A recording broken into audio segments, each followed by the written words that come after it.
Boa tarde, irmãos, boa tarde, irmãs.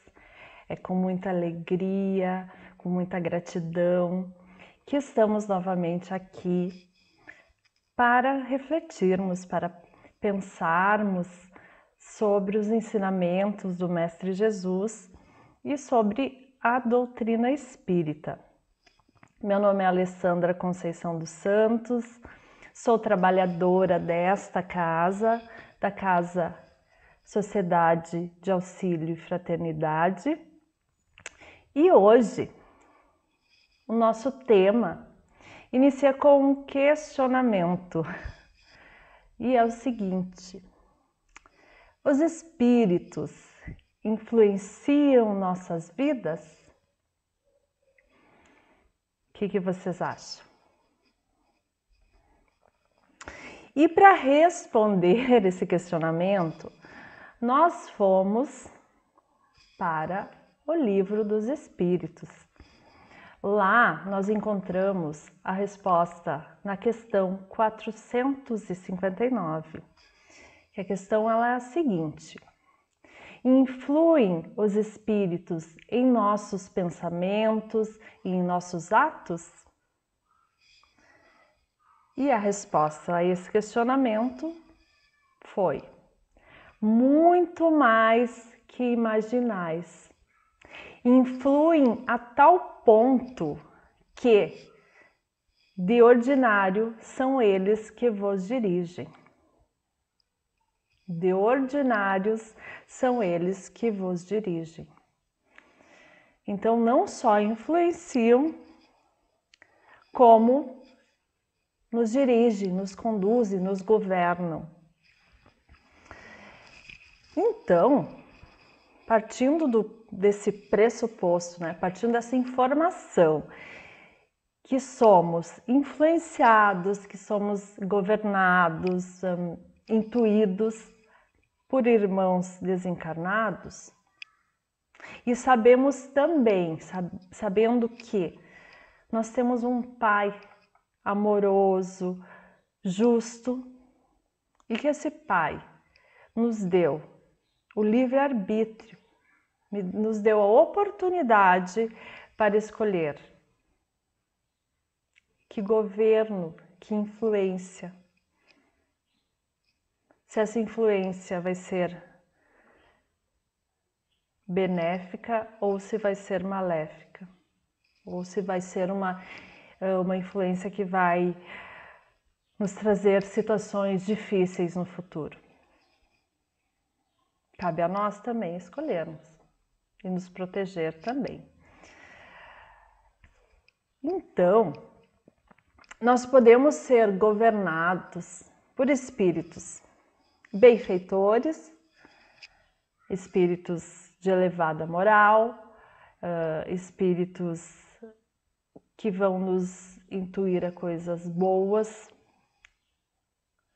e espíritos menos esclarecidos, espíritos menos evoluídos, espíritos que vão tentar brincar conosco, que vão tentar nos colocar em situações embaraçosas e muitas vezes nos prejudicar. Então, nós temos essas duas categorias que nós encontramos em nossas vidas. Nós convivemos com essas duas categorias. A primeira categoria é a categoria dos nossos espíritos benfeitores, que são espíritos elevados moralmente, são espíritos que vão nos intuir a tomar atitudes benéficas e não que nos cause embaraço ou que nos prejudique. A segunda categoria são os que chamamos espíritos obsessores. E hoje nós vamos nos ater mais a essa segunda categoria, os espíritos obsessores. E o que é obsessão? Então, a obsessão, ela é uma perseguição, uma impertinência, vexação, preocupação com determinada ideia, monoideia, uma ideia doentia, uma mania.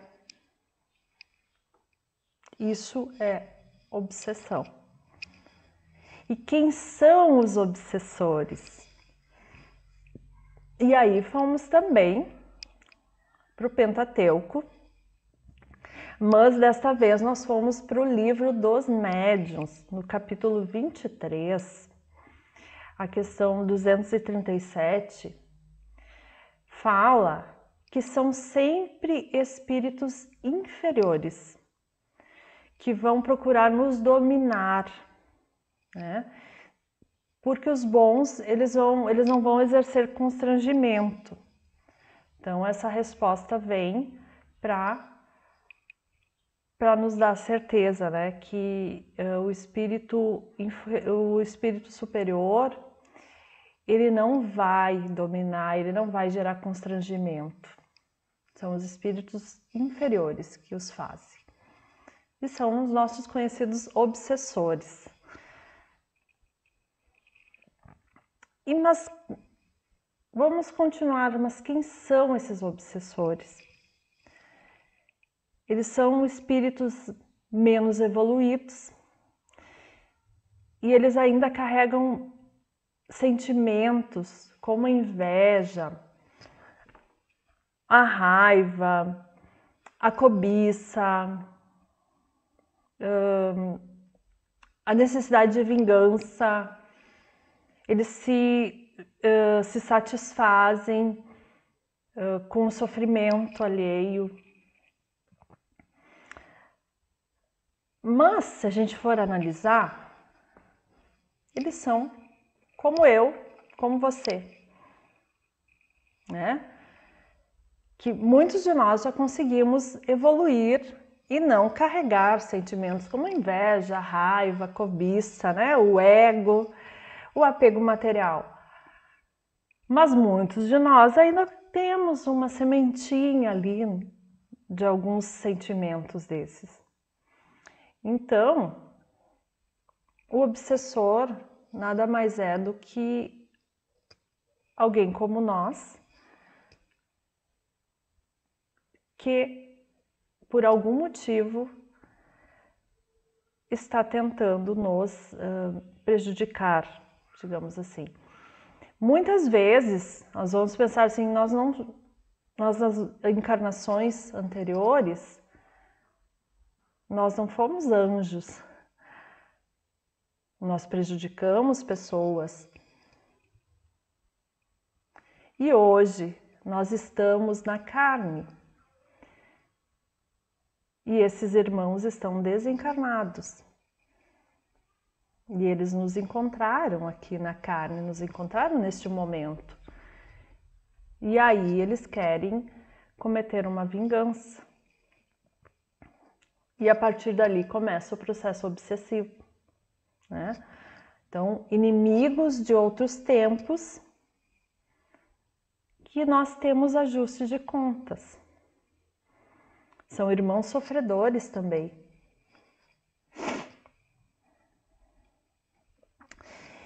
E quem que pode ser vítima da obsessão? Mas antes de a gente seguir nesse questionamento, também tem um outro fator a respeito da obsessão. Você pode sofrer obsessão por alguma desavença passada, algum inimigo do passado que quer retaliação, mas também existe um outro fator. Existe aquele obsessor que ele se aproxima da gente porque tem uma necessidade. Como se ele fosse aquele amigo que no sábado te liga e te convida para sair para beber. Aquele amigo que te liga e te convida para farra, que te liga, te procure para falar mal do outro. Então, são obsessores que eles vão se instalar, né? O processo de obsessão ele vai acontecer por simpatia e por necessidade. Se nós temos o vício de beber, de fazer fofoca, de usar drogas, da promiscuidade, eles também têm. Então eles nos procuram e eles se instalam em nossas vidas para nos utilizar. Então é o parceiro, é o amigo de farra, é o amigo de bebedeira, é o amigo de falar mal. Esse é um outro caso também de obsessão. E Emmanuel, ele fala sobre obsessão, que a obsessão é o equilíbrio de forças interiores retratando-se entre si e fenômeno de reflexão pura e simples. Ele também não vai ocorrer tão somente dos chamados mortos para os chamados vivos, né? Ele pode acontecer do contrário, né? Nós também podemos, em algum momento da nossa vida, nos tornarmos obsessores. Nós podemos, quando um ente querido desencarna, nós podemos, através do nosso sofrimento, se tornar obsessor. Ou, ao contrário, uma pessoa que nós tivemos alguma desavença, ela desencarna e nós não conseguimos desvencilhar esse sentimento e nós ficamos relembrando e revivendo, nós também estamos sendo obsessores desse irmão desencarnado. E quem pode ser vítima da obsessão, né? Todos nós. Todos podemos ser e certamente somos ou seremos. Então, em algum momento da nossa existência, nós passamos por isso. Ou nesse momento que nós estamos utilizando este corpo, né, nessa encarnação, ou encarnações passadas, né? E a gente sempre tem que lembrar de uma coisa, que esses irmãos são pessoas como nós. São irmãos que nós devemos compreender, são irmãos que têm conflitos, são irmãos que nós devemos ter paciência e amor por eles, porque eles também estão numa busca, eles também estão tentando evoluir. E também nós temos que ter consciência que esses irmãos só estão nesse processo porque nós permitimos. Porque nós não estamos com a nossa moral elevada e porque nós não conseguimos nos desculpar com eles. Então a primeira coisa, quando nós percebemos que nós estamos sendo vítimas, acho que vítima é um tanto quanto pesado para se dizer, porque nós não somos vítimas, né? Nós não podemos nos colocar no papel de vítima, mas então vamos usar, nós estamos vivenciando uma obsessão. Nós temos que pedir perdão, pedir desculpas a esse irmão, porque em algum momento, algum mal nós fizemos a ele. Então a primeira coisa é pedir desculpa, é ter consciência que nós devemos ter errado em alguma encarnação, que nós não somos vítimas, que nós não somos pobrezinhos, coitadinhos. Então, a primeira coisa é tomar consciência disso e pedir perdão, pedir desculpa, tá? E o Manuel Filomeno de Miranda, ele fala em um dos livros dele que somente há obsidiados porque há endividados espirituais. E isso é a mais pura verdade. Se nós não fôssemos endividados, não haveria esse processo. E a obsessão, ela começa em nossas próprias imperfeições. Então, as nossas imperfeições, elas atraem para junto de nós espíritos com imperfeições, com vícios e com falhas morais. Então, nós mesmos, nós abrimos essa porta, nós abrimos a brecha psíquica para a obsessão. Nós damos a oportunidade para vivenciar esse processo. E a gente fala muito assim sobre a obsessão, sobre aquele processo mais forte, mais visível. Pouco se fala sobre a obsessão simples ou silenciosa. E essa obsessão, ela é uma das mais difíceis de se tratar, uma das mais difíceis de perceber também, justamente por ela ser silenciosa. E novamente, né, citando o Manuel Filomeno de Miranda, ele fala que essa obsessão, ela é uma parasitose, né? Ela é uma parasitose, ela é comum a quase todas as criaturas. Se nós formos considerar o natural intercâmbio psíquico que existe em todos os setores do universo. Então, é um processo natural. Mas, assim, nós temos que ficar atentos que, por mais que a obsessão, exista essa obsessão simples, ela não é inofensiva, como já nós dissemos, né? Ele é um processo difícil de se tratar, difícil de ser diagnosticado. Atualmente, muitos irmãos, trabalhadores da Seara de Jesus,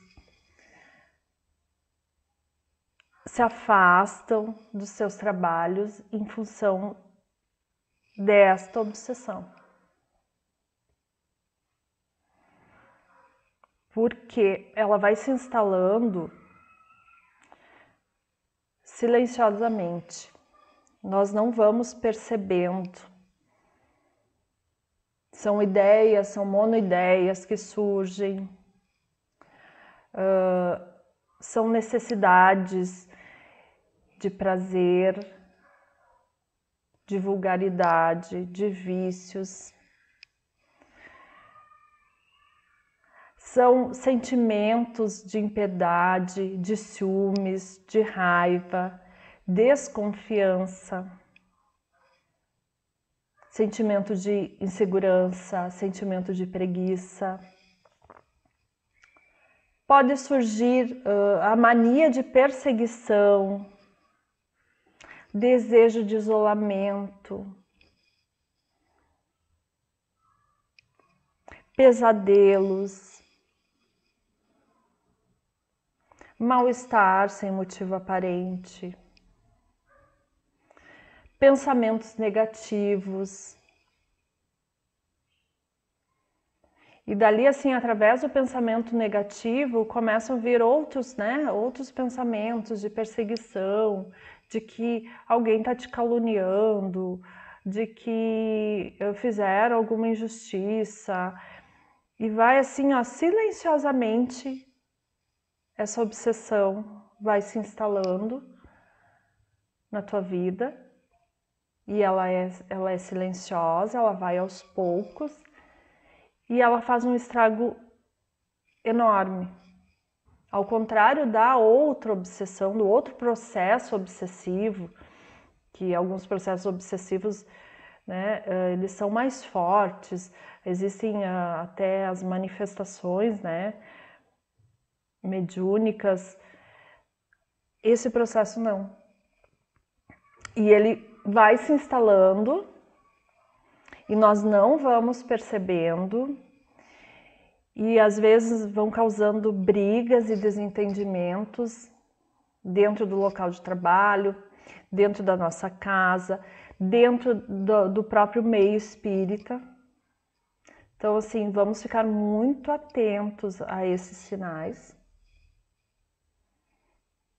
para poder reverter, para poder não cair na armadilha. Nós temos o livre-arbítrio de sair disso, de vibrar em outra frequência.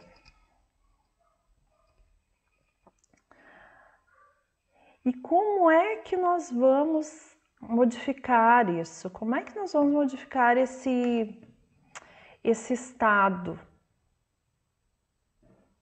Por que meios nós podemos neutralizar a influência dos maus espíritos?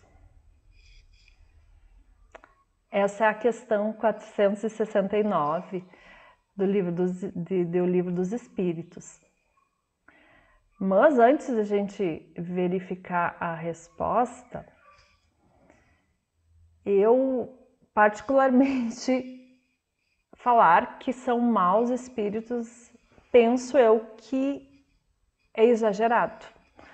Mas foi o que o Kardec questionou naquele momento, né?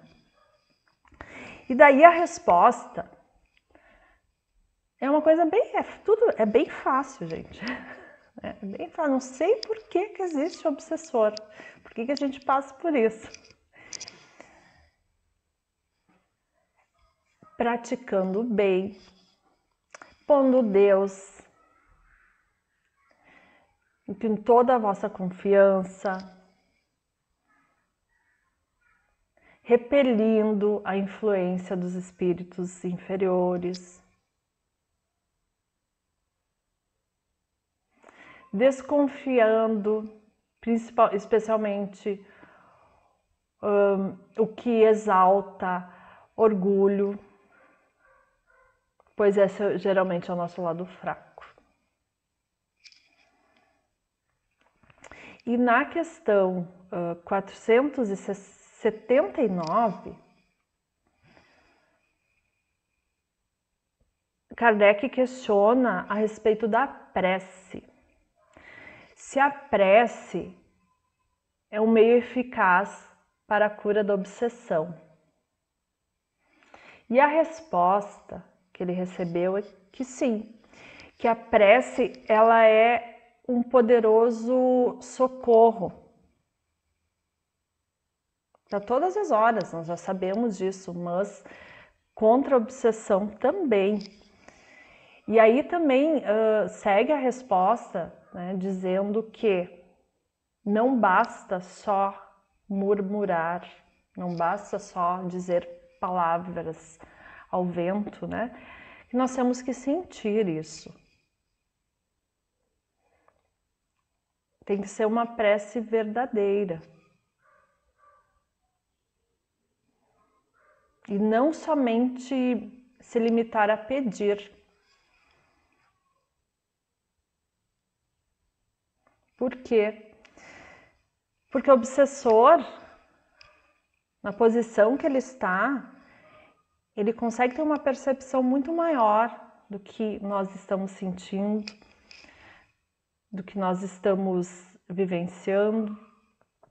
Então, realmente não adianta só murmurar uma prece rápida e ficar murmurando por horas e horas. Isso tem que ser sentido, isso tem que ser do coração. Só assim vai ser válido, vai ser atendido. Outro fator também eficaz contra a obsessão é a vigilância. É muito importante vigiarmos nossos pensamentos, vigiar nossas ações, nossas palavras, para que aquele irmão que quer uma vingança, aquele irmão que nos conheceu em outra encarnação, perceba que nós estamos mudando, que nós estamos tentando.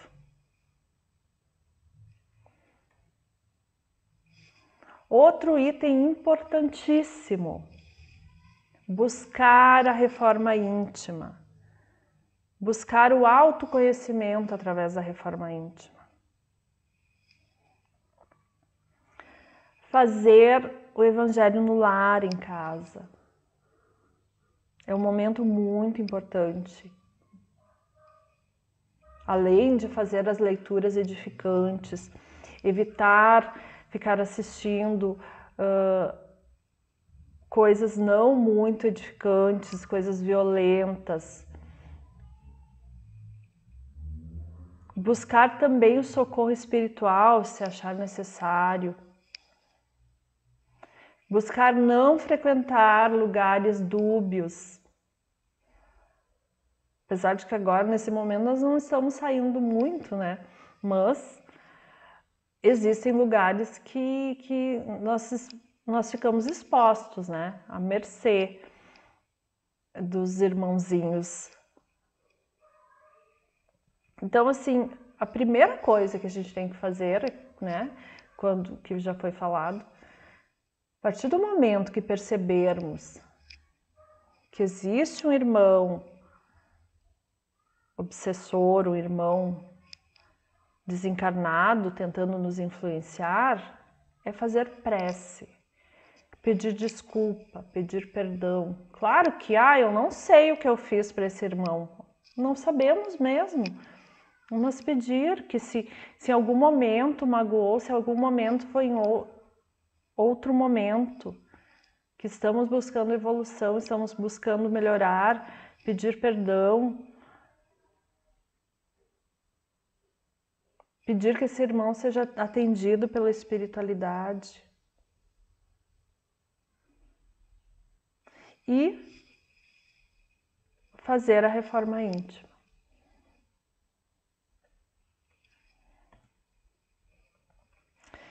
E diante da dúvida, o que fazer nesses momentos?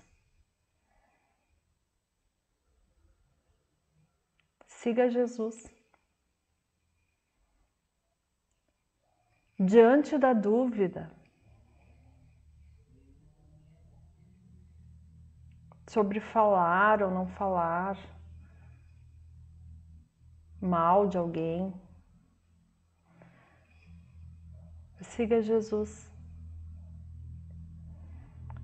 Jesus é nosso modelo e guia. Então sempre questione o que Jesus faria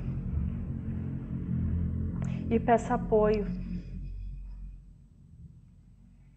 Apoio para Jesus, apoio para os nossos mentores espirituais, nossos amigos espirituais, para que nos fortaleça, nos mantenham no caminho da luz, o caminho correto.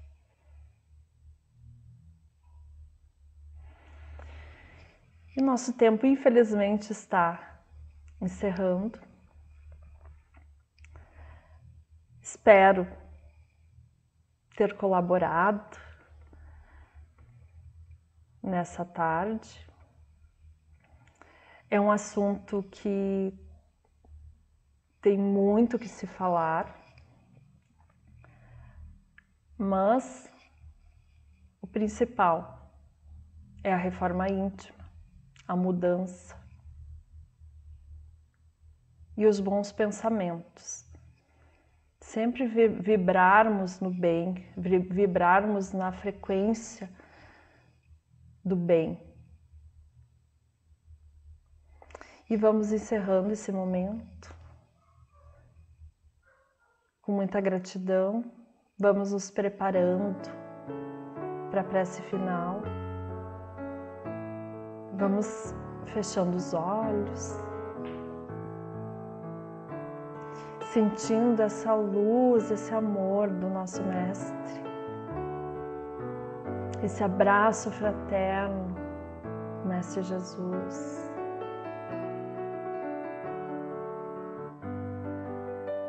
Pedindo lucidez nas nossas atitudes, pedindo para que consigamos nos mantermos com fé, com esperança, praticando a caridade,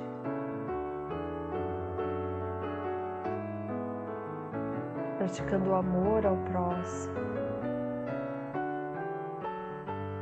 pedindo também todos os irmãozinhos encarnados e desencarnados que necessitam auxílio, que necessitam paz, que sejam tocados pelo amor do nosso Mestre Jesus, que tenham suas necessidades atendidas, suas dores reduzidas, e que consigam aceitar as provações da vida com muita serenidade e entendimento. Vamos ficando em paz com a presença do Mestre Jesus em nossos lares, em nossos corações, e vamos lembrando sempre o que Jesus faria neste momento.